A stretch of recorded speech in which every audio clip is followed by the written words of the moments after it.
60 वर्ष पूर्ण झालेली आहेत. गेली जवळपास 12-13 वर्ष मी तुमची नेतृत्वाची जबाबदारी सांभाळतोय.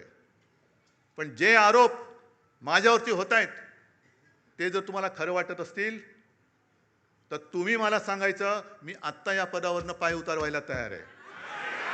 फक्त माझी एक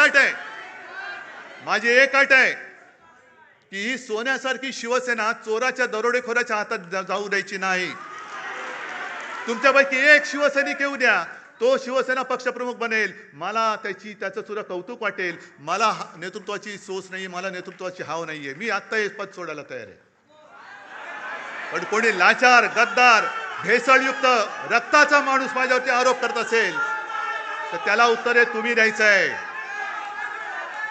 बाकी मी डगमगलेलो नाहीये, मी खचणारा नाहीये. अनेक संकट आली, अनेक वादळं आली, मी पळणारा नाहीये. मी पहाडासारखा उभा राहीन, जबाबदारी स्वीकारेन. पण तुमच्या मनात जोपर्यंत विश्वास आहे तोपर्यंतच हे मी करेन. आणि ज्या क्षणी तुम्हाला वाटेल त्या क्षणी मी हे पद सोडल्याशिवाय राहणार नाही. जय हिंद, जय महाराष्ट्र.